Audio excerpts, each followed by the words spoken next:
So in the meantime, the city is working with the district to offer free meals to students in the need.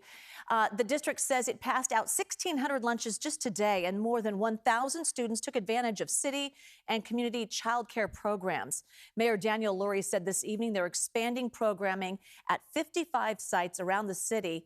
And he visited one of the sites in the Tenderloin today and stressed just how important it is for both sides to stay at the bargaining table.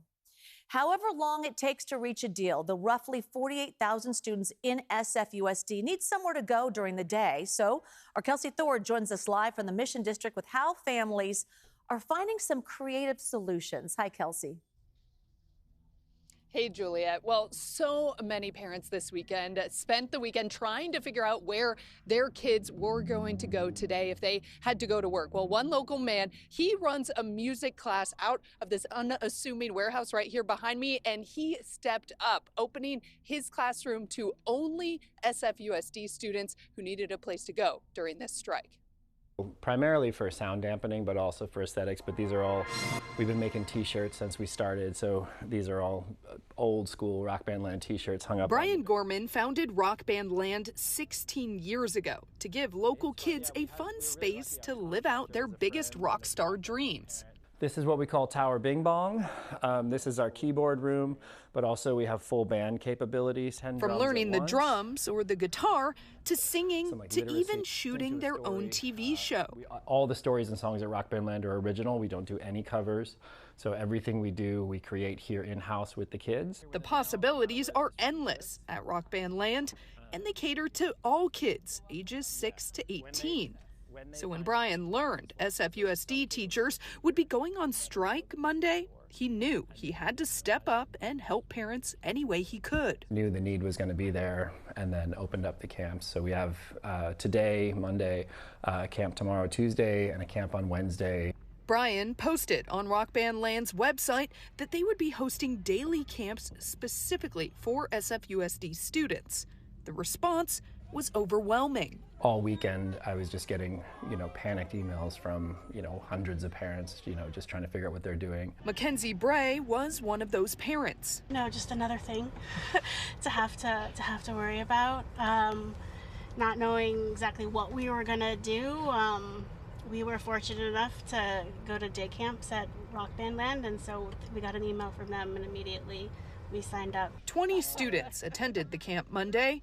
Valeria, another parent, told us she also couldn't have been happier to have found Rock Band Land. I had heard from parent groups that it was a fun place for the kids, and we've always wanted to have our kids explore music, and we haven't gotten a chance to yet. So we thought, okay, we can maybe find some time to explore music, and we're grateful that it was an option. Brian told me he gets it. He too is an SFUSD parent. Thankfully for him, his son is older. My dude is 17, so he's fully capable of taking care of himself. He also works here, so he may come in and help out for the camp. But Brian says he remembers those younger years and the stress of finding a place for your kid to go. He told me he's happy he can help in giving kiddos a fun and safe place to spend the day.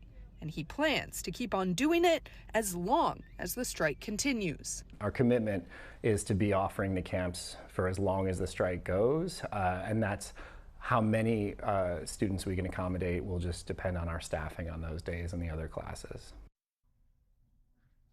We now know, of course, that classes are going to be closed again on Tuesday. Brian says that he's offering these classes Tuesday and Wednesday. They can't open any classes Thursday and Friday, but he says he is going to look at his schedule and try and open up as many of these day camps as possible. When it comes to the parents I spoke with today, Juliet, they, of course, are stressed trying to figure out what they're going to do tomorrow. I spoke with one woman. She's bringing her kid back here tomorrow. Then after that, she's shipping in the grandparents. They're flying in. They're going to be here for a week to watch the kids just in case this strike goes on that long. Yeah, it becomes a day in and day out kind of challenge what you're going to do with the kids. And thankfully, they have grandparents to come out and help. All right, Kelsi, thank you for your reporting.